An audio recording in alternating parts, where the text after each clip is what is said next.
Elles sont 13. 13 paires de mains qui donnent vie aux costumes de l'opéra et du ballet du Capitole. Loin des projecteurs, les couturières réalisent les rêves du décorateur. Et quand tout est prêt, la troupe enfile les costumes pour une inspection générale devant l'œil avisé de la costumière. Alors là, je fais une retouche pour le ballet Gisèle. C'est la soliste Julie Charlet qui va porter donc cette robe. Et là, on vient de faire la costumière. Donc après la costumière, il y a toujours des petites retouches. Il faut descendre le décolleté, remonter l'ourlet. Mais avant d'en arriver aux retouches, Patricia est partie de rien, ou plutôt d'un dessin. On part donc de ces maquettes-là. Donc entre autres, là, c'est un tout petit corsage un peu paysan. On a des morceaux de tissu et on va faire un patronage en toile. Un travail précis qui doit avant tout répondre aux exigences du décorateur. Donc tous ces costumes, pour le moment, ils sont sur maquette, sur papier. Le déco choisit donc ensuite les tissus. Et après, c'est à nous, en fonction de la personne qui va porter le costume, en fait, de couper le patron, le modèle, et de l'adapter à la personne. Car chaque costume est taillé sur mesure. Mais les mensurations des danseuses sont changeantes. Je peux faire un essayage la veille et le lendemain, on me dit « Ah, mais c'est trop grand !» Donc on rétrécit. Et même certaines, elles nous préviennent, elles me disent oh, « Je vais maigrir, alors serre bien le costume. » On serre le costume et des fois, il est encore trop grand. À l'atelier, Patricia conseille ses collègues et organise le travail. Sarah a des difficultés à faire prendre la teinture sur une paire de lacets. Inquiète, elle demande l'avis de Patricia. Étape majeure de la confection du costume, la couleur est soumise, elle aussi, aux humeurs du décorateur. À la base, c'était un bleu-gris, sauf que du coup, le déco, quand il a vu l'ensemble, il a trouvé que ça allait pas, que du coup, la couleur lit de vin comme ça avec le bleu, ça faisait trop de différence de couleur. Donc, il décide de changer le bleu dans une couleur qui se rapproche plus de ces tons-là.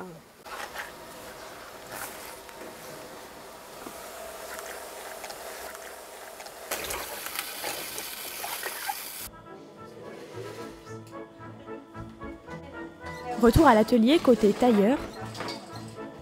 Comme dans la partie féminine, il n'y a presque que des femmes, sauf Lénie. Il est étudiant à Paris et apprenti en alternance ici, dans l'atelier du Capitole. Les ateliers sont essentiellement des couturières, mais c'est quelque chose qui se démocratise au fur et à mesure. Il y a de plus en plus d'hommes dans les ateliers couture. Au niveau des bases de la couture, je n'y connaissais rien.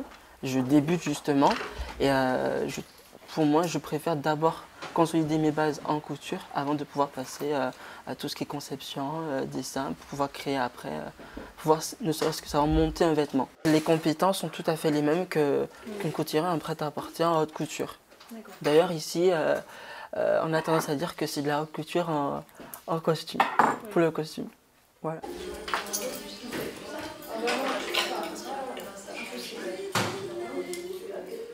Ah oui, non, c'est pas bon. On n'a pas épinglé, hein. On avait juste regardé la longueur. J'avais pas épinglé. Non, non, non, non. C'est bon alors. Non, c'est juste on avait regardé. Eh ben non, c'est pas bon. Pas bon du tout. Voilà. Bon, moi je découpe. Ouais, c'est ça. Et en plus, il faut que je pense que tu inverses du coup ton panneau.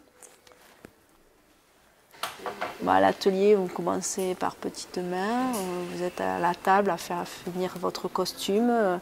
Ensuite, vous passez à la table de coupe où vous commencez à couper, à faire des moulages. Et ensuite, voilà, après, vous prenez la responsabilité après d'avoir un book et de distribuer le travail à chacun et chacune. Voilà, rôle de chef d'atelier. Pour un ballet, les costumières réalisent entre 50 et 100 costumes. Elles sont aujourd'hui à la tête d'un impressionnant stock de tissus. Là, nous sommes dans la réserve de tissus de l'atelier. Donc ici, on stocke en fait toutes les matières qui nous restent de production.